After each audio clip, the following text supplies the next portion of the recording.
हरे कृष्णा। तो सभी भक्तों को हृदय से आप सबका स्वागत है आज के श्रीमद् भागवत की कथा में। तो हम श्रीमद् भागवतम के दशम स्कंद के कृष्ण लीला इस विषय पे चर्चा कर रहे हैं और इसके अंतर्गत हमने ब्रह्मा जी पृथ्वी माता का अनुरोध ब्रह्मा जी को और ब्रह्मा जी के द्वारा भगवान विष्णु को प्रार्थना और भगवान विष्णु के द्वारा ब्रह्मा जी के हृदय में संदेश, और उस संदेश में हमने देखा कि ब्रह्मा जी उन देवताओं को वो संदेश बताते हैं और वो कहते हैं कि आप सभी भगवान की सब कुछ जानते हैं, पृथ्वी का दुख जानते हैं, सब कुछ जानते हैं और स्वयं भगवान इस धरती पे प्रकट होने वाले हैं धरती का भार कम करने के लिए, धरती का दुख दूर करने के लिए। और जब इस प्रकार ब्रह्मा जी कहते हैं कि आप सभी देवताओं और आपकी जो देवियाँ हैं या पत्नियाँ हैं वो भी इस धरती पे अलग अलग वंशों में प्रकट हो जाए, जिसके द्वारा आप भगवान के प्रियार्थ कुछ सहाय कर सके, भगवान की लीलाओं में सहाय कर सके। जब तक भगवान इस संसार में लीला करे तब तक तो भगवान तो स्वयं आएंगे ही, उनके साथ उनके जो स्वांश है अनंत देव शेष वो भी उनके अग्रज बनके उनके साथ तत्चिकीर्षा उनके प्रसन्नता के लिए उनके बड़े भाई के रूप में भी प्रकट होंगे। और जो भगवती माया है वो भी उनके साथ क्या होगी, प्रकट होगी। तो उस श्लोक के ऊपर हमारी चर्चा आई थी और पिछले रविवार को हमने श्रीमद् भागवतम श्रवण करने की महिमा को सुना था। ये भजन का हम थोड़ा सा विश्लेषण करेंगे, उसके बाद हम कथा में प्रवेश करेंगे। तो ये गोविंद दास कविराज विचरित भजन है। गोविंद दास कविराज ये भगवान चैतन्य महाप्रभु के पार्षद थे और वो कहते हैं इस भजन में भजे हुरे मन श्री नंद नंदन। तो ये किसको कह रहे हैं भजे हुरे? भजे हुरे किसको कह रहे हैं? किसको? मन को कह रहे। तो भजे हुरे मन क्यों कहा गया है? क्योंकि चैंटिंग भगवान का नाम जपना, chanting is not a act of lips. ये केवल होठों का कार्य नहीं है, लेकिन मन के द्वारा जप होना चाहिए। किसके द्वारा? मन के द्वारा। तो मन के द्वारा जब हम जप करते, हाँ मन में भी नहीं करना चाहिए मन के द्वारा मुख से हाँ इसको इस तरह से जपना चाहिए। तो हम जप कर रहे हैं, उसके साथ हमारा मन भी उसमें क्या होना चाहिए, एकाग्र होना चाहिए। उसी को कहते हैं जप। या फिर हम होठों से जप कर रहे हैं लेकिन मन कहीं और है, तो फिर उस जप का परिणाम हमारे अंतःकरण में नहीं होगा। तो कितने भी सालों तक हम जप करेंगे लेकिन हमारे अंतःकरण में जो वास्तविक क्रांति या जो परिवर्तन या जो भगवान की भक्ति का उदय होना चाहिए था वो नहीं होगा लेकिन बहुत धीरे धीरे, या फिर कुछ और ही लाभ हो जाएगा, स्वर्ग की प्राप्ति हो जाएगी, या फिर हमारी कुछ भौतिक इच्छाएं पूर्ण हो जाएंगे। बोलते हैं नाम अपराध जपने से भी लाभ होता है क्या? भौतिक इच्छाएं पूरी हो जाती। नाम अपराध जपने से क्या होता है? भौतिक इच्छाएं पूरी हो जाती है। मतलब आप अगर जप रहे हो और आपका ध्यान नहीं है लेकिन मन में कुछ और इच्छा चल रही है तो भगवान उसको पूरा कर देंगे, है क्या नहीं? तो इसलिए वो भी, लेकिन देखो लाभ है, अपराध से भी लाभ है, लेकिन खतरनाक लाभ है। भक्तों के लिए वो नहीं चाहिए, नहीं। नाम आभा से भी मोक्ष मिल जाता है, लेकिन भगवत प्रेम केवल शुद्ध नाम से ही प्राप्त होता है, इसलिए भज हुरे मन। तो जब तक हमारा मन इन्वॉल्व नहीं होगा, जब तक हमारा मन इस कार्य में नहीं लगेगा, तब तक वास्तविक परिणाम हमारे अंतकरण में नहीं होगा। इसलिए भज हुरे मन, किसको भजो? श्री नंदनंदन, भगवान नंदन का, वसुदेव नंदन या फिर नंदनंदन है कि नहीं, उनका क्या करो? भजन करो। तो उससे क्या लाभ होगा, क्या प्राप्त होगा? बोले अभय चरण अरविंद। तो आपको क्या प्राप्ति होगी? आप निर्भय बन जाओगे। तो भाई कोई कहेगा भाई क्यों करना है भजन? अभी तो आनंद लेने का समय है, एंजॉय करने का समय है, भोग भोगने का समय है कि नहीं? मानव जन्म बहुत दुर्लभता से मिलता है, तो इसलिए एंजॉय करना चाहिए। तो बोलते दुर्लभ मानव जन्म सत्संगे तरहु ये भव सिंधुरे। तो ये मानव जन्म जो है बहुत दुर्लभ है, लेकिन उसका पर्पज क्या है? तरहु ये भव सिंधुरे। तो भव सागर से हमें पार होने के लिए ये मानव रूपी जहाज हमको या बोट हमको दिया गया है, नाव दिया गया है। तो ये मानव शरीर की जो तुलना है एक नाव के साथ की गई है, और गुरु की तुलना एक कैप्टन के साथ की गई है, और शास्त्रों की, वेदों की तुलना एक अनुकूल हवा के साथ की गई है। तो इसका पूरा लाभ उठाकर ये सागर को क्या करना है? पार करना है। तरहु ये भव सिंधुरे। और तुकाराम महाराज एक अभंग में कहते हैं, बहुत सुंदर कहते हैं, वो कहते हैं क्षणा क्षणा हास करावा विचार, तरावया पार भव सिंधु, नाशवंत देह जानार सकळा, आयुष्य खातो काळ सावधान। क्या कहते हैं वो? हाँ, तो कहते क्षणा क्षणा हास करावा विचार। तो इस संसार में ऐसा कौन सा व्यक्ति है जो सोचता नहीं है, जो विचार नहीं करता है? कोई है? हम निरंतर कुछ ना कुछ विचार करते हैं, कुछ ना कुछ विचार हमारे मन में चल रहा है। बिना विचारों के वो मानव है ही नहीं, मतलब वो जीवंत है ही नहीं। अगर जीवंत है, अगर जीवित है, तो कुछ ना कुछ विचार करेगा ही, है क्या नहीं? उसके मन में कुछ ना कुछ विचार चलेगा, कुछ ना कुछ चिंतन चलेगा, कुछ ना कुछ मनन चलेगा, कुछ ना कुछ इच्छाएं उसके मन में आती होगी। वो रोक नहीं सकता, ना उसको कभी रोका जा सकता है। तो विचार आएगा ही, लेकिन देखो बहुत सुंदर यहां पे बताया गया है कि विचार तो आएगा ही, है कि नहीं? तो विचार आएगा, लेकिन ये विचार अगर हमारे भौतिक होंगे तो क्या हो जाएगा? हम भवसागर में और डूबते।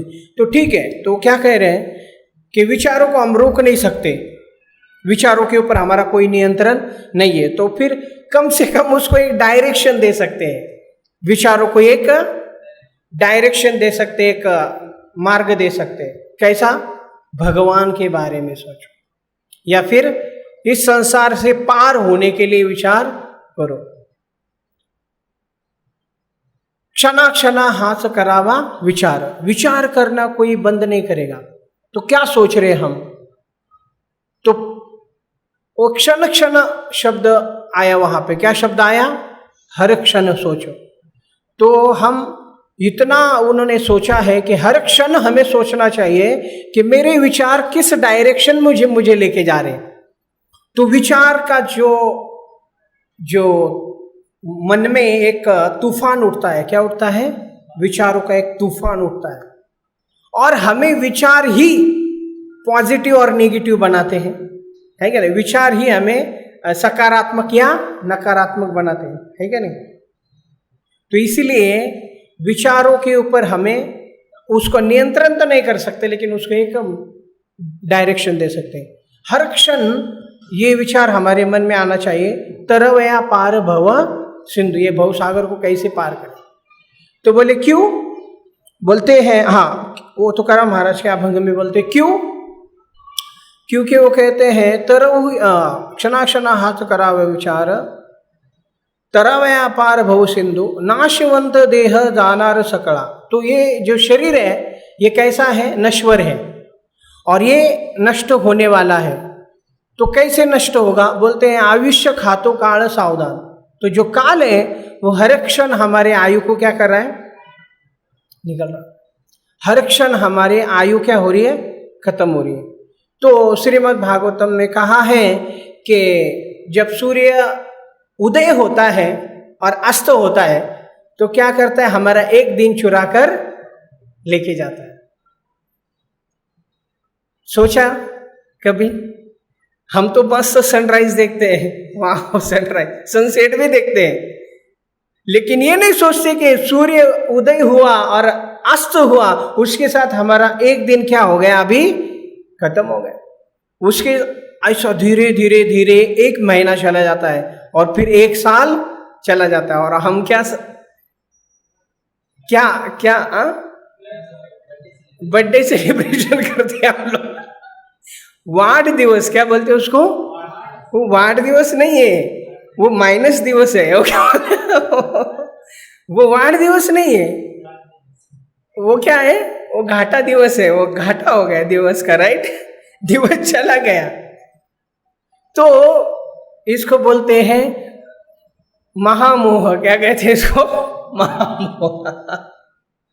तो दिन चला गया, राइट? तो आयुष्य खातो काल, लेकिन ये समझ में नहीं आता। कैसा खाता है वो? धीरे धीरे। कैसा? धीरे धीरे। किसी को समझ में नहीं आता है।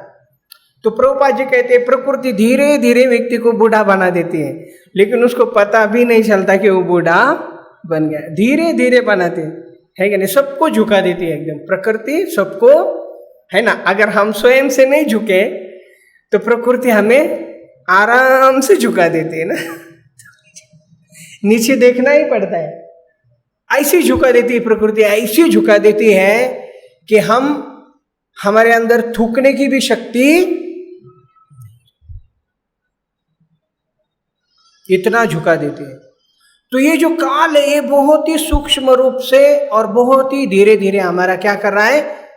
जीवन खा रहा है। आयुष्य खातो काल। इसलिए व्यक्ति को क्या होना चाहिए? सावधान हो जाना चाहिए। क्या हो जाना चाहिए? सावधान। समय तो जाने वाला है, इसलिए किसके लिए सावधान हो जाना चाहिए? तरहु ये भव सिंदूरी। जिसके लिए मनुष्य जीवन मिला है उसके लिए उसका उपयोग करना चाहिए। तो यहाँ पे बताया गया है तरहु ये भव सिंदूरी। तो भव सिंधु को कैसे पार करें? कैसे पार करें? तो बोलते हैं सत्संग के द्वारा। सत्संग के द्वारा इस भवसागर को हम पार कर सकते हैं। तो इस संसार में जो शीत है, आतप है, बात है, बरिशन है, तो ऐसे दुख है। और ऐसे दुखों में व्यक्ति इस संसार में चपल सुख के पीछे पड़ा है। किसके पीछे? चपल सुख, है क्या नहीं? वो कहते विफल से वेणु कृपन दुर्जन चपल सुख लव लागिर। तो कृपन है इस संसार में, विफल से वेणु कृपन दुर्जन। तो कृपन कौन होता है? कृपन वो होता है कि जो बहुत ही चिंगुस होता है ना, चिंगुस बोलते हैं उसको, बहुत ही माइजर, उसे बस बहुत धन है लेकिन वो उसका उपयोग नहीं करता है। बहुत ही उसको कंजूस कहते हैं या फिर उसको मक्खी चूस कहते हैं। मतलब दूध में अगर मक्खी भी गिर गई तो उसको भी चूसता है, मतलब इतना कंजूस होता है वो। तो उसका अर्थ ये है कि ऐसा मानव जन्म मिला है लेकिन वो मानव जन्म का उपयोग भगवान की सेवा में या भगवान की भक्ति में या आत्म साक्षात्कार के लिए नहीं करता है। उसको क्या कहते हैं? कृपण कहते हैं।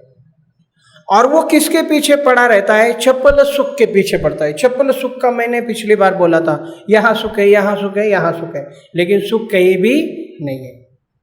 और इस संसार में वो किस में फंसा रहता है? धन। किसमें?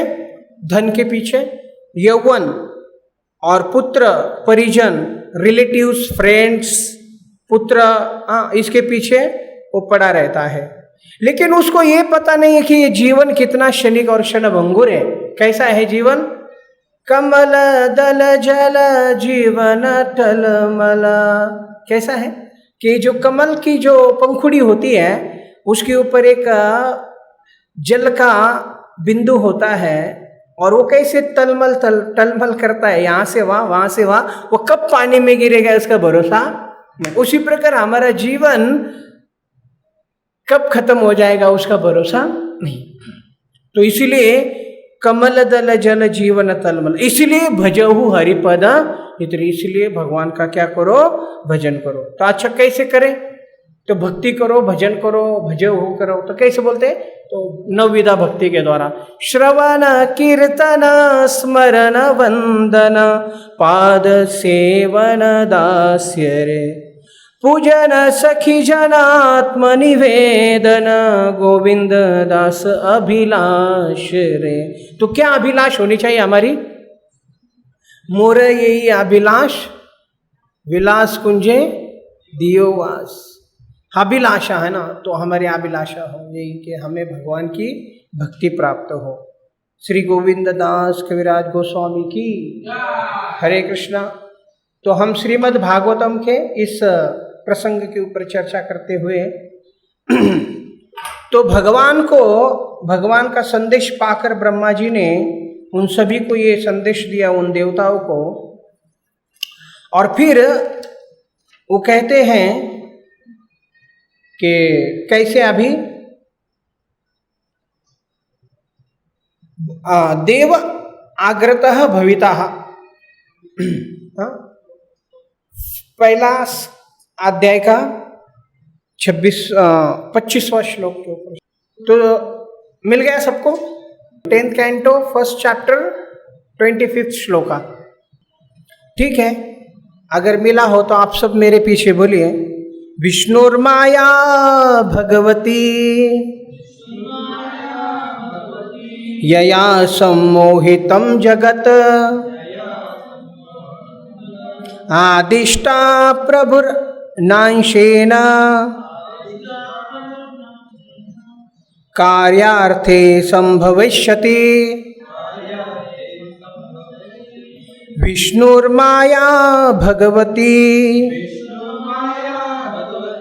यया सम्मोहितं जगत आदिष्टा प्रभुना अंशेन कार्यार्थे संभविष्यति विष्णुर्माया भगवती यया सम्मोहितो जगत् आदिष्टा प्रभुर्अंशेन आदिष्टा प्रभुनांशेन कार्यार्थे संभविष्यति। तो कहते हैं विष्णुर्माया भगवती, ये कौन है, विष्णुर्माया भगवती। तो कैसी है ये, यया सम्मोहितो जगत। तो ये माया भगवान की है, विष्णुर्माया किसकी है ये माया, विष्णुर्माया, यह भगवान कृष्ण की है ये विष्णुर्माया। और कैसी है भगवती, कैसी है, ऐश्वर्यशालिनी है, बड़ी शक्तिशाली है। कितनी शक्तिशाली है, तो कहते हैं क्या करती है वो, उसका कार्य क्या है, तो कहते हैं यया सम्मोहितो जगत, सारे जगत को मोह में डाल के रखती है, सारे जगत को मोहित करने वाली है, यया सम्मोहितो जगत। तो वो भी माया, वो योग माया, वो विष्णु की माया, वो भगवती, वो भी माया जो भगवान की शक्ति है, वो भी क्या करेगी, आदिष्टा प्रभुर्नांशेन, वो भगवान के आदेश से भगवान के साथ क्या होगी, कार्यार्थेषु, कार्यार्थेषु मतलब भगवान के कार्यार्थेषु, भगवान के लीलाओं में सहाय्य करने के लिए वो क्या होगी, संभविष्यति, वो भी इस संसार में क्या होगी, प्रकट होगी, संभविष्यति, वो भी अवतार ग्रहण करेंगी। और कैसे, अंश रूप से, कैसे, अंश रूप से, अर्थे, हाँ, कार्यार्थेषु, किसके लिए, कार्यार्थे, कार्यार्थे का अर्थ होता है उनका कार्य संपन्न करने के लिए, किनका, भगवान का कार्य संपन्न करने के लिए विष्णु की जो भगवती माया है, जो जगत को सम्मोहित करती है, वो प्रभु की आदिष्ट आज्ञा से उनके कार्यार्थ के लिए इस संसार में वो भी अवतार लेगी। अंशेन भविष्यति, तो यया सम्मोहितो यया सम्मोहितो जगत, ये सारी संसार को माया ने क्या किया है? सम्मोहित किया है। तो ये भी क्या होगी? भगवान के साथ प्रकट होगी। तो माया का अर्थ क्या होता है? माया का अर्थ क्या होता है? ये माया शब्द का अर्थ क्या होता है? हाँ, माया का अर्थ होता है माँ मतलब जो, या का अर्थ होता है नहीं है। जो नहीं है लेकिन प्रतीत होता है, नहीं है लेकिन फिर भी प्रतीत होता है, उसको क्या कहते हैं? माया कहते हैं। और सम्मोहित करती है सारे जीवों को। तो भगवान की बहुत सारी शक्तियां हैं। वास्तव में भगवान की एक ही शक्ति है, भगवान की एक ही शक्ति है, लेकिन उस शक्ति के बहुत सारे विस्तार है। ठीक है, अब इस विषय को आप जरा ध्यान से सुनिए। श्वेत उपनिषद में कहा गया है, परास्य शक्तिर विविधेय श्रूयते। परास्य शक्तिर विविधेय श्रूयते, भगवान की बहुत सारी शक्तियां हैं और वो अभी बहुत सारी शक्तियां हैं, लेकिन यहाँ पे बताया गया है एक ही शक्ति है, भगवान की एक ही शक्ति है। वो दो प्रकार से कार्य करती है। भगवान की शक्ति एक ही है, उसको कहते हैं योग माया। क्या कहते हैं? योग माया। लेकिन वो दो प्रकार से कार्य करती है। तो एक है योग माया और एक है महामाया। क्या? योग माया और महामाया। तो ये दो प्रकार की शक्ति है। ये भगवान की शक्ति एक ही है लेकिन दो प्रकार से कार्य करती है। तो कैसे समझे इसको? उदाहरण श्रील प्रभुपाद जी देते हैं। योग माया और महामाया, शक्ति एक ही है लेकिन कार्य भिन्न भिन्न है। तो कैसे?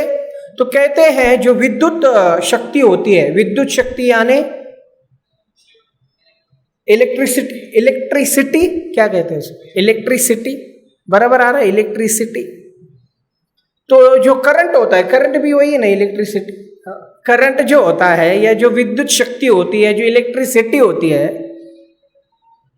वो एक ही है लेकिन वो अलग अलग है। वही इलेक्ट्रिसिटी अगर फ्रिज में जाए तो कूल कर देती है, ठंडा कर देती है, और वही इलेक्ट्रिसिटी अगर हीटर में जाए तो हीट कर देती है, गर्म कर देती है, क्या नहीं? तो शक्ति एक ही है लेकिन कार्य क्या है? भिन्न है। तो फिर क्या है इस शक्तियों का कार्य? तो विद्युत शक्ति जैसे एक ही होती है, भगवान के लिए वो शक्ति एक ही है, लेकिन जीवात्मा के लिए ये शक्ति दो प्रकार से कार्य करती है। उनके चेतना के ऊपर, कैसी उनकी चेतना है उसके अनुसार ये शक्ति दो प्रकार से कार्य करती है। तो योग माया आध्यात्मिक जगत को संचालित करती है और महामाया इस संसार में ये भौतिक जगत को संचालित करती है। तो योग माया आध्यात्मिक जगत के ऊपर कार्यान्वित है और महामाया इस संसार के ऊपर कार्यान्वित है। तो योग माया और महामाया। तो महामाया का कार्य क्या है? इस संसार में महामाया का राज्य है और वो कौन है? दुर्गा। कौन है? दुर्गा। और दुर्गा का अर्थ क्या होता है? दुर्ग का अर्थ होता है किला, है क्या नहीं? एक किला होता है, फोर्ट, और उसकी अधिष्ठात्री देवी, जैसे जेल और जेलर।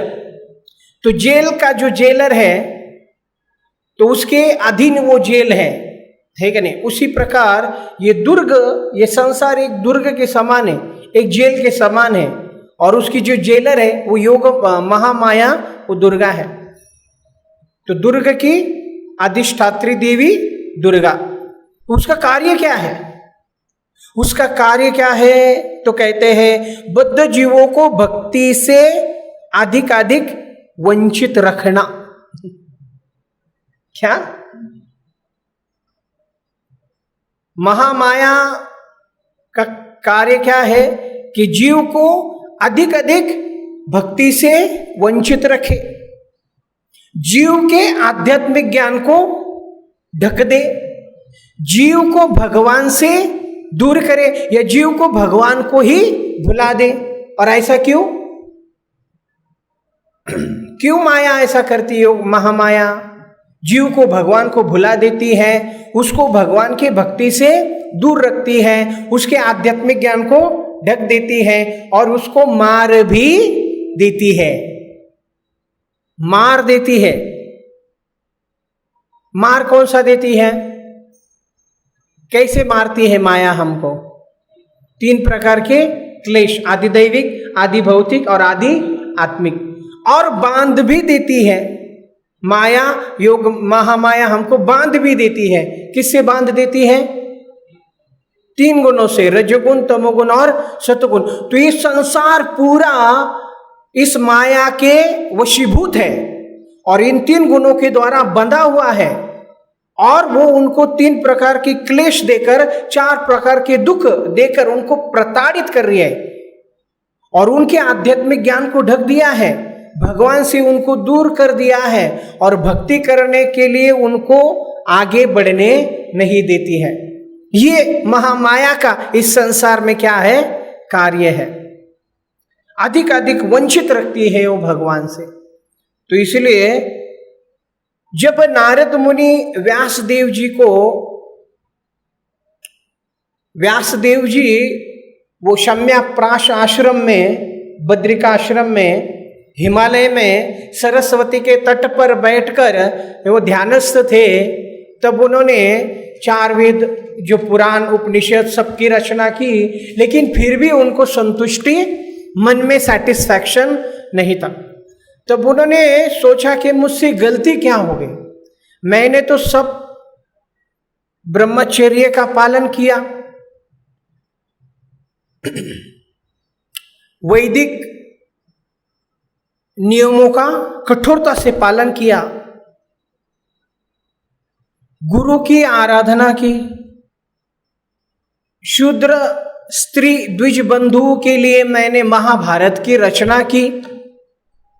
इतना सब कुछ करने पर भी असंपन्न युवा भाति। कैसा लग रहा है? असंपन्न युवा भाति, इनकम्प्लीटनेस। क्या लग रहा है? असंपन्न युवा भाति, फुल्ली संतुष्टि नहीं मिली, समाधान नहीं मिल रहा है क्या नहीं? अगर आपने कुछ कार्य किया है, उस कार्य के बाद आपके अंतःकरण में समाधान आना चाहिए। यू शुड फील सेटिस्फाइड, ऐसा समाधान आना चाहिए बस। कितने भक्तों को समाधान आता है? एक कभी जब के बाद कभी कभी आता होगा, नहीं ऐसा नहीं कि कभी नहीं आता है क्या नहीं? जैसे हम हरे कृष्णा कृष्णा कृष्णा हरे हरे, हरे राम राम राम, ध्यानपूर्वक अगर हम जप करते हैं, भगवान को हृदय से पुकारते हैं, तो अंतःकरण में ही एक आनंद का क्या होता है? एक एक्सप्लोजन होता है, right? We feel so happy और सेटिस्फैक्शन आता है, राइट? जप के बाद ऐसा लगता है बस वाह, right? And we feel so happy and so satisfied and so joyful, right? उस समय भगवान का बहुत चिंतन होता है, भगवान को बहुत सेटिस्फैक्शन मिलता है, हर कार्य में सेटिस्फैक्शन मिलता है। आप बुक डिस्ट्रीब्यूशन करने के बाद आता है कि नहीं सेटिस्फैक्शन? है ना? भले ही ज्यादा बुक गए न गए, लेकिन एंड में सेटिस्फैक्शन मिलता है। ये तो हो गए भक्तों। इतना सब कार्य करने के बाद संतुष्टि नहीं मिली ना, तो भौतिकवादी जीवन में ऐसे ही होता है, इतना भोग करके भी एंड में सेटिस्फैक्शन, इतना सब कुछ किया। एक व्यक्ति था वहां पे कुंज विहारी अपने मंदिर में, वो बहुत बड़ा रईस आदमी था, तो वो 30 साल तक कभी मंदिर में आया नहीं। मंदिर के पीछे ही उनका बड़ा बंगला था, बहुत पैसे वाला। उसके पुत्र हो गए, उसके पौत्र हो गए और वो सब अमेरिका चले गए, पुत्र भी अमेरिका चले गए, अमेरिका में उनका बिजनेस चालू हो गया, वहाँ पे सब बंगला गाड़ी सब उधर हो गया। और 30 साल तक वो मंदिर के बाजू में रहता था, लेकिन मंदिर में आया नहीं। और वो सक्सेस है क्या नहीं, मटेरियलिक भौतिक दृष्टि से सक्सेस है क्या नहीं, कि पुत्र हो गए, पौत्र हो गए, उनकी शादी हो गई, उनके बच्चे हो गए, सब अमेरिका में जाके सेटल हो गए, सब कुछ अनुकूल हो गया, तो समाधान आना चाहिए ना। हाँ, अभी सबको, अभी यमराज जी कभी भी लेके जा सकते हैं, मैं अभी संतुष्ट हूँ, ऐसा हुआ।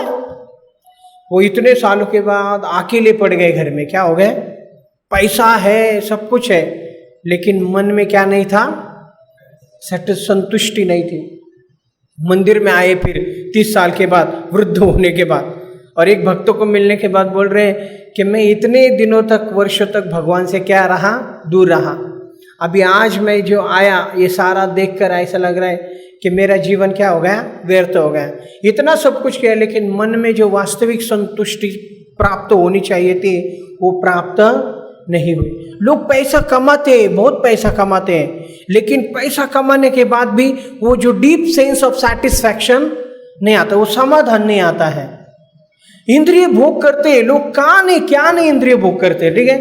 वो कहाँ नहीं, दुबई में जाके, हांगकांग कहाँ नहीं जाएंगे वो, और कहाँ जाते हैं, स्विट्जरलैंड जाएंगे, और कहाँ बहुत जगह पे जाए, लेकिन फिर भी एंड में सेटिस्फैक्शन नहीं मिलती। तो अभी व्यासदेव जी ने इतना सब कुछ किया, लेकिन फिर भी संतुष्टि नहीं मिली। तब नारद मुनि आए, और नारद मुनि ने उनको कहा कि आपने जो देना चाहिए था वो नहीं दिया, जो करना चाहिए था वो नहीं किया। तो फिर नारद मुनि कहते हैं, अभी उनका जो संवाद है वो बहुत ही मार्मिक संवाद है, उसमें बहुत सारे विषयों का क्या है, प्रादुर्भाव हुआ है। लेकिन एक बात नारद मुनि कहते हैं कि आप पराशर पुत्र हो। किसके पुत्र हो, पराशर के पुत्र हो। आप भगवान के ही शक्तवेश अवतार हो, और आप साक्षात्कारी हो, और आप इस कार्य को करने के लिए सक्षम हो। इसलिए अभी आप क्या करो, ध्यान में जाकर, समाधि में जाकर आप इस सारे शास्त्र का सार निकालिए, जो भगवान की भक्ति और भगवान का क्या करे, ग्लोरिफिकेशन करे, भगवान का गुणगान करे। और तब नारद मुनि कहते हैं कि इस संसार में जो भटक रहे जीव है, दुख भोग रहे जो जीव है, या इस भवसागर में डूब रहे हैं जो जीव है, उनको पार करने के लिए, इस संसार से या भवसागर से पार करने के लिए केवल हरि नाम और हरि कथा की नाव ही क्या कर सकती है, उनको पार करा सकती है। और उसका उदाहरण भक्ति की महिमा का और भगवान के गुणगान का महिमा का जो उदाहरण है, मैं स्वयं हूं।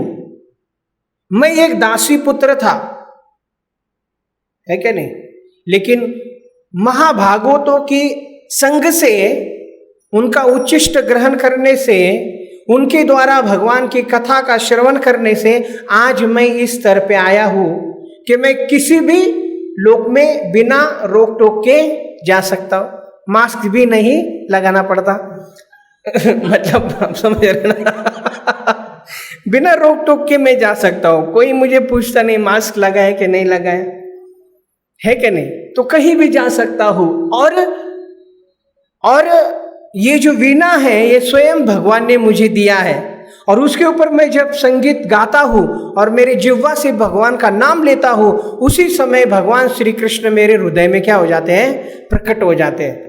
ये भक्ति की महिमा है। तो इसलिए व्यास जी आप ये करो। तो पहले व्यास देव जी उस सरस्वती के नदी के जल से आचमन किए। क्या किए? आचमन किए। फिर अपने बद्रिका आश्रम में बैठकर वो समाधिस्थ हो गए। समाधि में उन्होंने पहले क्या देखा? अपश्यत पुरुषम पूर्णम तद माया अपाश्रितम। तो उन्होंने क्या देखा समाधि में? उन्होंने भगवान पुरुष, भगवान का दर्शन किया। साक्षात पूर्ण पुरुषोत्तम भगवान श्री कृष्ण का दर्शन किया। अपश्यत पुरुषम पूर्णम, पूर्ण पुरुष का उन्होंने दर्शन किया और फिर क्या देखा? उनके पीछे उनकी विष्णुर माया भगवती, उनकी शक्ति को देखा। वो कैसी थी? वो सिंह के ऊपर बैठी हुई थी, उसकी अष्टभुजाएं थी और नाना शस्त्र धारण करके उस सिंह पे आरूढ़ थी। तो देखा ये भगवान है और उनके पीछे उनकी क्या है? माया भगवती, ये माया शक्ति है। तो वो भगवान के सामने कभी आती नहीं। कौन सी शक्ति? महामाया। ठीक है, लक्ष्मी उनके सामने रहती है, वो योग माया, और जो महामाया है वो भगवान के पीछे रहती है। तो ये भगवान की शक्ति है। अच्छा, तो इन्होंने क्या किया है? यया सम्मोहितो जीवा, तो ये माया ने इस सारे जीवों को क्या किया है? सम्मोहित किया है। और सम्मोहित करके यया सम्मोहितो जीवा, तो ये सम्मोहन का परिणाम क्या हुआ इस जीव के ऊपर? मोह का परिणाम क्या हुआ है जीव के ऊपर?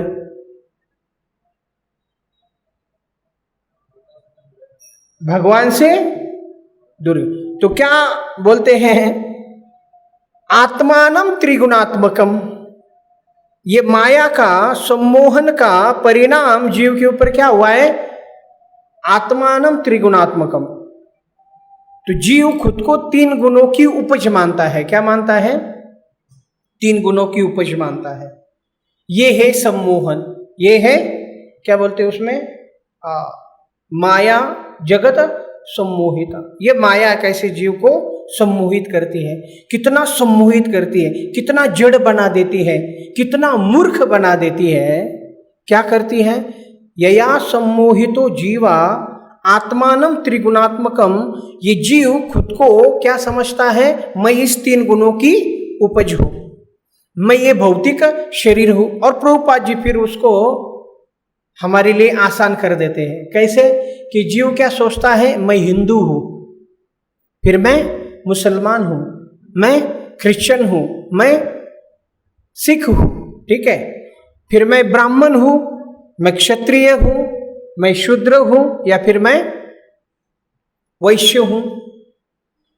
फिर कोई सोचता है कि मैं पुरुष हूं, कोई सोचता है मैं स्त्री हूं, और कितनी सारी ऐसी मिसअंडरस्टैंडिंग है। सोचो, कोई सोचता है मैं इंजीनियर हूं, कोई सोचता है मैं डॉक्टर हूं, कोई सोचता है मैं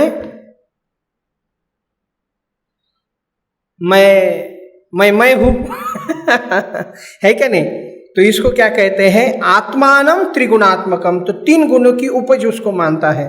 तो बद्ध जीव अपने आप को 3 गुणों की क्या मानता है? उपज मानता है। और इसको कहते हैं देहात्म बुद्धि। माया, योग माया उसकी देहात्म बुद्धि को इतना बढ़ा देती है कि उसके पास आत्मा को समझने के लिए समय ही नहीं होता है। पहले तो समय ही नहीं होता है। समय तो ठीक है, समय किसके पास नहीं है? ठीक है, समय तो ठीक है। तो कुछ लोग बोलते हैं हमें समय ही नहीं है। ठीक है, समय तो नहीं, लेकिन माया का प्रभाव इतना रहता है कि उसके मन में डिजायर भी नहीं आने देती कि तू है कौन। क्या उसके मन में इच्छा भी नहीं आती है कि मैं सोचूं कि मैं हूं कौन। क्यों? तो माया उसको इतने विषयों में फंसा देती है, इतने विषयों में। तो इसलिए सुखदेव गोस्वामी कहते हैं श्रोतव्याधिनि राजेंद्र नृणाम संति सहस्त्रश अपश्यताम आत्म तत्वम गृहेषु गृह मेदिनाम। क्या कहती है? क्या कहते हैं? श्रोतव्या दिनि राजेंद्र नृणाम संति सहस्त्रशः। तो हजारों विषय इस संसार में जीव को मोहित करने के लिए और जीव को फंसाने के लिए। और श्रोतव्याधिनि राजेंद्र नृणाम संति सहस्त्रश, उन विषयों में व्यक्ति इतना फंस जाता है अपश्यताम आत्म तत्वम, वो अंधा बन जाता है आत्म तत्व को जानने के लिए। और क्या? गृहेषु गृह मेदिनाम, और वो घर गृहस्थी में इतना फंस जाता है, इतना फंस जाता है, इतने विषय होते हैं कि उसको समय ही नहीं मिलता या फिर इच्छा ही नहीं उठती कि मैं हूं कौन। डिजायर भी, इच्छा भी नहीं आती, बस भटकते रहते जीव, है ना, सेल्फी निकालते हुए हाँ, उसको पता नहीं कि मैं जो देख रहा हूं वो मैं नहीं हूं, ये मेरा फोटो नहीं है, this is not my photo. कितने फोटो निकलते हैं आपने बताइए, चेक करो आप किसी का मोबाइल। हाँ, सबसे पहले कहीं भी जाएंगे तो क्या, यया सम्मोहितो जीवा आत्मानम त्रिगुणात्मकम खुद को क्या समझता है, मैं हीरो हूं, मैं हीरोइन हूं, मैं मालिक हूं, स्वामी हूं, ऐसा इस तरह से। तो ये बहुत ही दयनीय अवस्था है जीव की, क्या है, बहुत ही दयनीय। तो इसलिए भगवान को दया आती है और आचार्य को दया आती है कि देखो इस संसार में जीव कितना, तो ये माया उसको कहाँ कहाँ लेके जाती है, सम्मोहन करके, मोहित करके उसको कहाँ कहाँ लेके जाती है। कभी कुत्ते के शरीर में, कभी सुअर के शरीर में, सुअर के शरीर में जाके वो विष्टा खा रहा है, कभी पिज्जा खा रहा था, अभी क्या खा रहा है, पिज्जा का परवर्टेड रिफ्लेक्शन खा रहा है कहां से कहां लेके गए, लेकिन फिर भी उसको समझ में नहीं आता है। कितनी माया क्या कर देती है, जीव को फंसा देती है। कहां नहीं करते, जीव सम्मोहन में आकर किसी का क्या कर देता है, खून कर देता है, किसी को मार देता है। किसके कारण, क्योंकि मैं ये हूं और वो है और उसने मुझे दुख दिया इसलिए मैं उसको मारूं। तो माया के कारण इस संसार में कितना सारा क्या चल रहा है, दंगा चल रहा है, कितना सारा तांडव चल रहा है कि नहीं, झगड़ा, मारा मारी, और ये केवल किसके कारण, यया सम्मोहितो जीवा। और किसके कारण, तीन गुणों के कारण, तीन गुणों के कारण, रजोगुण और तमोगुण। तो रजोगुण और तमोगुण व्यक्ति को क्रोधी बना देते हैं, कामी बना देते हैं, लोभी बना देते हैं, और उनका सारा जो कॉकटेल हो जाता है उसके परिणाम हम देखते हैं, हिंसा ही हिंसा है। और सिर्फ अगर उनको माया का अगर आवरण हटा दिया जाए तो सब क्लियर हो जाएगा, सब शांति हो जाएगी कि मैं कौन हूं। तो मैं कौन हूं, तो कहते हैं वो मानता है अपने को, लेकिन वास्तव में वो ना ब्राह्मण है, ना क्षत्रिय है, ना शूद्र है, ना वैश्य है, ना गृहस्थ है, ना ब्रह्मचारी है, ना वानप्रस्थ है, ना सन्यासी है, ना हिंदू है, ना मुस्लिम है, ना सिख है, ना ईसाई है। वो कौन है, वो भगवान का अंश है। कौन है, मम एव अंशो जीव लोके जीवभूत सनातन, तो वो भगवान का अंश है। तो माया के कारण वो ढोंग से पहचान कर लेता है, क्या ढोंग करता है वो, क्या कि मैं ये शरीर हूं, मैं ये हूं। तो ये माया का क्या है, सम्मोहन। ये किसकी चर्चा कर रहे हैं हम, योग माया के महामाया, महामाया। तो इस तरह से माया क्या करती है, कार्य करती है।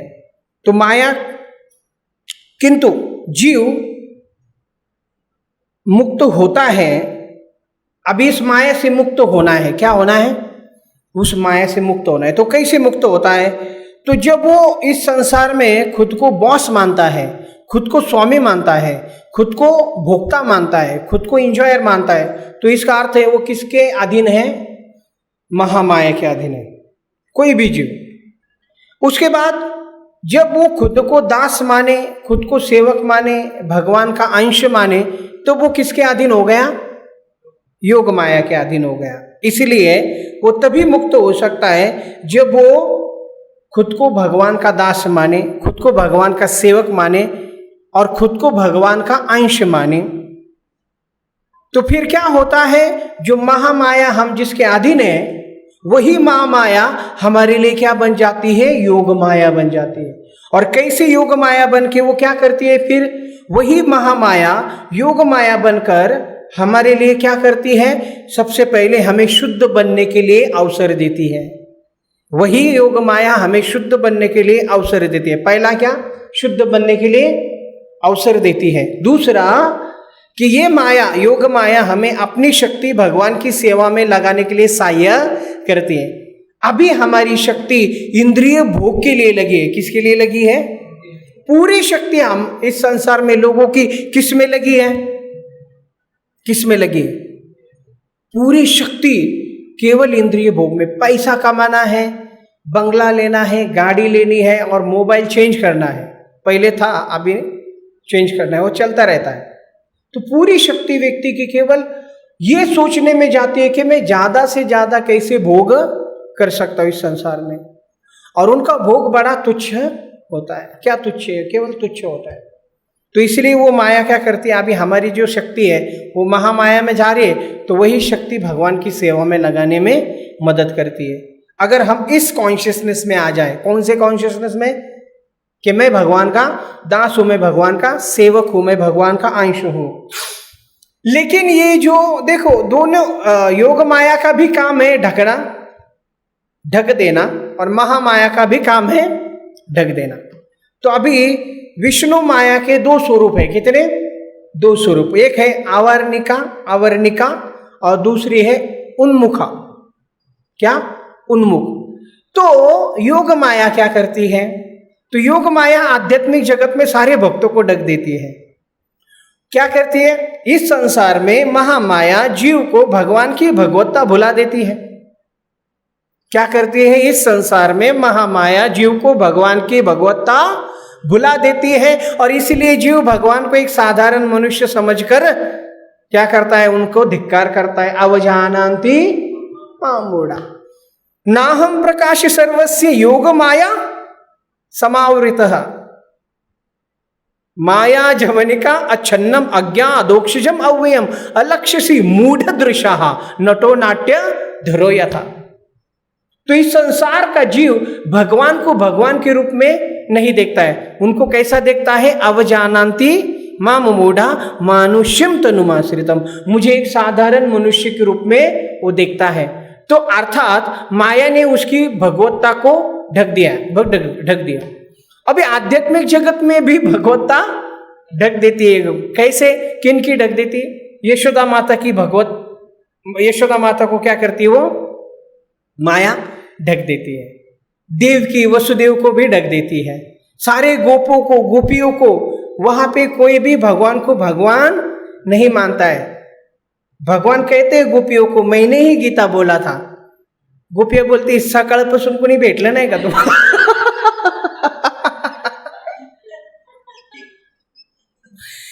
कोई उनकी बात सुनते। तो भगवान बोलते हैं कि ये जो पानी से उधर जाने के लिए मैंने ही ब्रिज बनाया था। तो गोपियां कहती, योगी लोग भी रस्सी डालकर यहां से वहां चल के जा सकते हैं, तुमने क्या बड़ी बात की? तो गोपियां कभी भगवान को भगवान नहीं मानती है। यशोदा माता भगवान को छड़ी लेकर मारने के लिए दौड़ती है। एक बार भगवान ने अपना मुंह खोला तो भगवान के मुख में क्या दिखा? तो ब्रह्मांड दिखे। तो उस समय यशोदा माता को लगा ये देवताओं का प्रकोप हो गया क्या, या फिर ये मेरा भ्रम है, या फिर मैं स्वप्न देख रही हूं, या फिर मेरे बच्चे के ऊपर कुछ बुरी शक्तियों का प्रभाव हो गया। क्या ये सत्य है? क्या हो रहा है? कुछ समझ में नहीं आ रहा है। इतने छोटे से मुंह में सारे ब्रह्मांड दिख रहे हैं, मैं भी दिख रही हूं, कृष्ण भी दिख रहे हैं। और ये सब भ्रमित होने के बाद वो सोचते हैं शायद मैं इनको भगवान, ये स्वयं भगवान है और मैं उनको साधारण बच्चे के रूप में समझ रही हूँ, इसलिए मैं बोलती हूँ मैं भगवान को प्रार्थना करती हूँ। तब भगवान श्री कृष्ण कहते हैं ऐश्वर्य भाव में चली गई। कहाँ? तो फिर से योग माया उनको वापस क्या कर देती है? ढक देती है। और फिर वो वापस आकर योग माया उनको ढक देती है, और फिर वो सोचती है कि मेरा पुत्र है।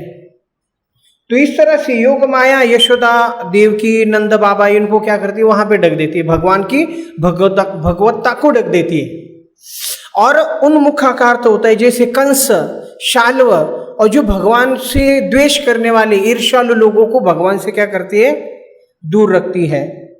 ऐसा भगवान का वो क्या करती है? कार्यार्थेषु, यहाँ पे शब्द आया, क्या आया है? कार्य अर्थेषु, ऐसे भगवान का वो कार्य क्या करती है, संपन्न करती है। और इसलिए भगवद गीता में 9वें अध्याय के 13वें श्लोक में कहा गया है कि जो महात्मा होते हैं वो भगवान की योग माया शक्ति के अधीन होते हैं, और जो दुरात्मा होते हैं वो भगवान की महामाया के अधीन होते हैं। तो महात्मा कौन है और दुरात्मा कौन है? तो महात्मा नस्तु माम पार्थ दैवीं प्रकृतिम आश्रितः, वो दैवी प्रकृति के आश्रित होते हैं, और जो दुरात्मा होते हैं वो महामाया के आश्रित होते हैं। दैवी हेषा गुणमयी मम माया दुरत्तया। तो जो इस संसार में किसी भी वस्तु को अपनी भोग की दृष्टि से देखता है उसको दुरात्मा कहते हैं। क्या कहते हैं? वो दुष्ट आत्मा है। किसी भी वस्तु को अगर देखकर वो सोचता है कि ये मेरे लिए बनी है, किसके लिए? ये वस्तु मेरे भोग के लिए, मेरे आनंद के लिए, मेरे उल्लास के लिए बनी, तो समझना चाहिए उसकी बुद्धि दुरात्मा की है, दुष्ट है वो, है क्या नहीं? और उसके ऊपर फिर माया क्या करती है? प्रभाव करती है, वो माया में ही है और फिर उसको दुख देती है। तो अल्टीमेटली माया का कार्य क्या है कि जीव को सुधारना। जेल में डालने का उद्देश्य क्या होता है सरकार का? क्या? दो चीजें होती है, एक है पनिशमेंट एंड एक है रिफॉर्मेशन। क्या सही है? रिफॉर्मेशन, रिफॉर्मेशन एक है दंड देना और दूसरा है उनको सुधारना। ऐसे नहीं कि सरकार को बहुत अच्छा लगता है लोगों को अंदर डालना, पकड़ो इसको डालो अंदर, अच्छा लग रहा है, अंदर अच्छे दिख रहा है वो ऐसा नहीं है। उन लोगों को डाला जाता है जो सरकार के नियमों को भंग करते हैं, नियमों को तोड़ते हैं, सरकार के विरुद्ध जाते हैं, और जो अच्छे लोग हैं उनको दुख देते हैं, तकलीफ देते हैं, उनके ऊपर अत्याचार अन्याय करते हैं, ऐसे लोगों को वहां डाला जाता है।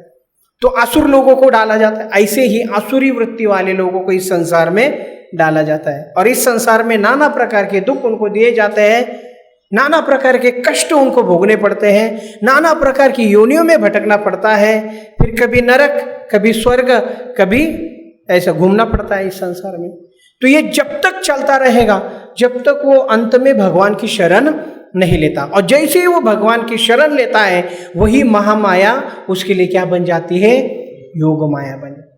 तो यया सम्मोहितो जीवा आत्मानम त्रिगुणात्मकम। तो ऐसा संसार में जीव फंसा हुआ है, तो उस जीव के उद्धार के लिए स्वयं भगवान इस संसार में आएंगे और वो इस संसार में उस जीव का क्या करेंगे? उद्धार करेंगे। हरे कृष्णा कृष्णा कृष्णा हरे हरे, हरे राम राम राम हरे। तो कंक्लूजन क्या है? कंक्लूजन ये है कि हमें भगवान की शरण लेनी चाहिए और इस महामाया से छुटकर योग माया के आश्रय में जाना चाहिए। हरे कृष्णा। बहुत बहुत धन्यवाद सभी भक्तों का। किसी का कोई प्रश्न है योग माया के ऊपर, महामाया के ऊपर?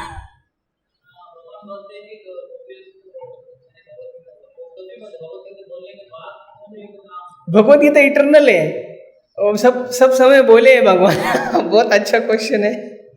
भागवत भी इटर्नल है, भगवद गीता भी इटर्नल है, तो भगवान बोलते रहते हैं भगवद गीता।